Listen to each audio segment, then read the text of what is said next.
Wayne from RealFixesRealFast.com. Today we're working on the Mazda 6 air conditioning problem. We did a dye test. It's leaking out of the condenser. You have to do quite a bit to get the condenser on this thing, so we're going to make a video here and show you how to do it. We're going to take off the top covers first, the core support.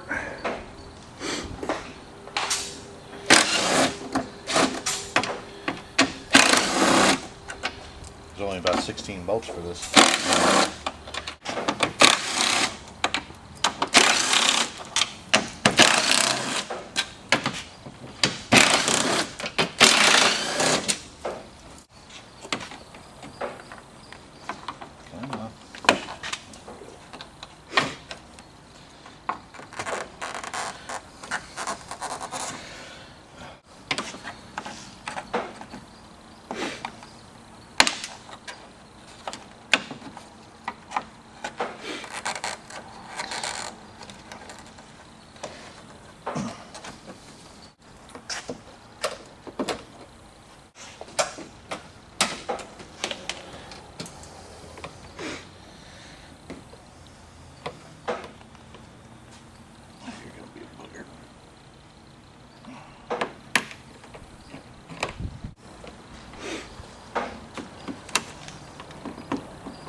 Okay, that's the good stuff for the top. You can do this on the ground, but it's a whole lot easier if you do it on the lift.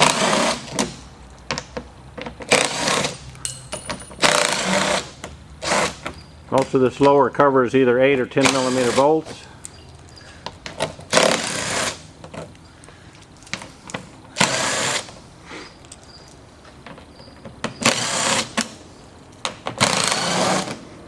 Now this part of the skid plate has to come off, or else you can't get to the bumper bolts, which are hidden in the fender wells.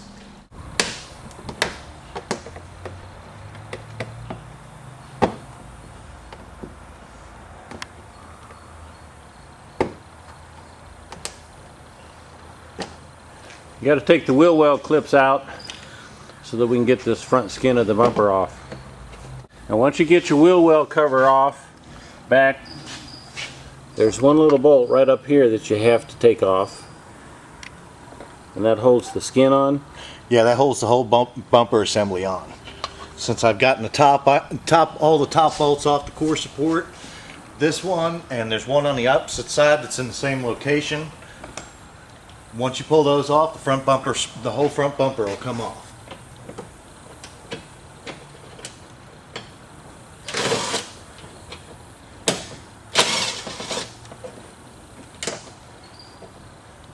As long as I don't drop it.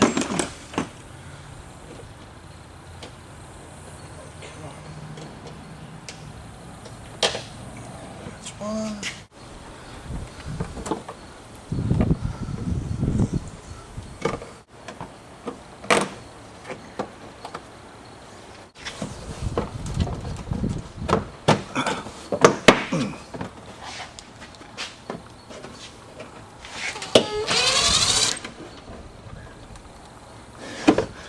Okay. Now once you get all them bolts off, then it's time to just pull the bumper off.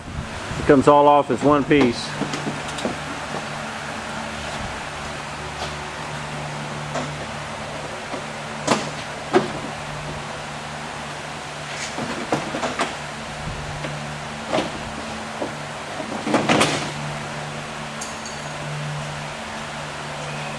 And there is the condenser. Okay, most of these bolts are 10 millimeter. You got to pull out the headlights. You got to pull out the rest of the core support. You got to pull out the bumper brace.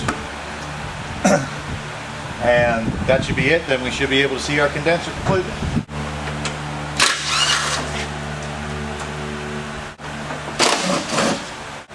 You need to take the headlights off because you see the core support back here is tucked back behind it.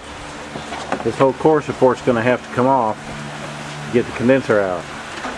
You can see the core support back here has got to come off, and it's tucked back in behind the headlights. First thing I want to get is my hood release gone, because my ABS sensor, or my airbag sensor, is right here.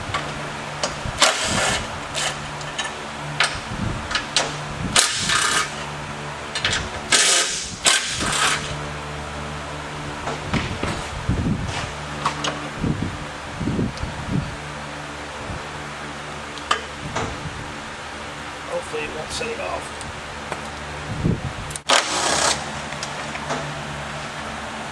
Now we have to take off this collapsible bumper support.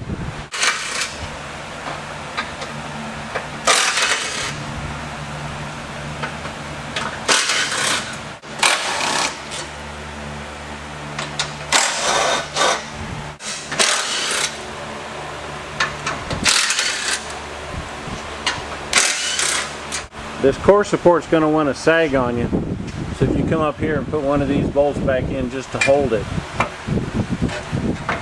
and then take your bumper support off.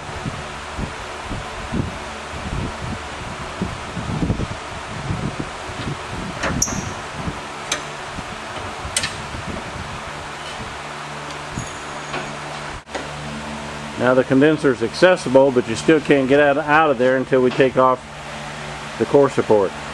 Okay, now this core support is the radiator and the condenser are both going to hang once I pull these two screws out. That's the only way to get to it, to where you can get at the lines to pull them out.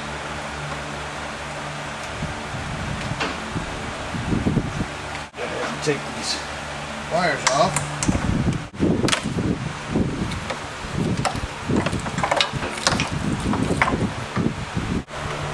Actual radiator. Got to lift up on the core support and just kind of wiggle it. You'll fight it a little bit. You've got one wire that hides right on the top side. It's underneath your core support, right up here.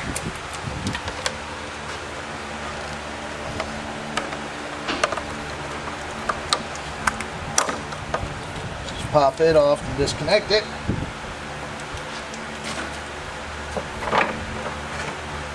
Your support will come down, just let it hang off to the side.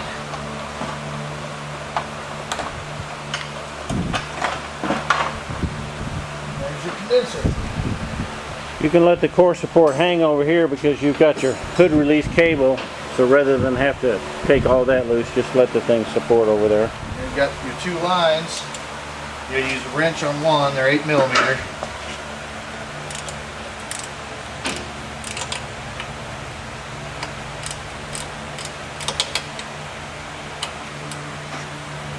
And these two lines right now are the only thing that's holding up the radiator.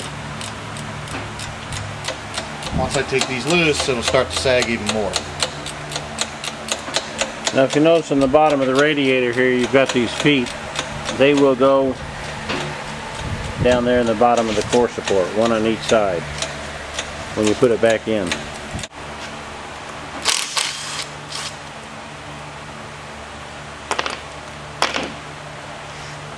Now of course you got these 4 bolts that hold the condenser onto the radiator. Just take these off.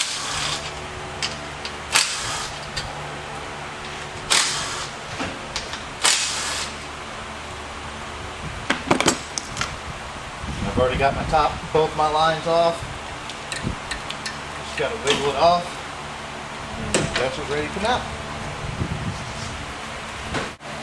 Now here's the old condenser. With the dye light, it shows up real well.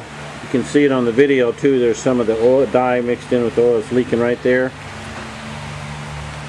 And then over here as well. So this is as far down as you got to go to get the condenser. It looks a lot worse than it really is. So it's unfortunate that you have to go to this deep to get the condenser off, but this is the easiest way to do it. Now we've had some condensers before that were bad, and before we put them back in we like to check them. So just take your air gun with the rubber tip on it and put it in the small vent. Come over to the other side and just plug it with your thumb. Just give it about 100 pounds of pressure or so, and then listen all around it. Make sure that you don't have any leaks. That way you don't put a condenser in and find out you got a leak and have to take it back out. Now we got the new condenser. Basically, to reinstall it, just start putting it back just the opposite of the way you took it out.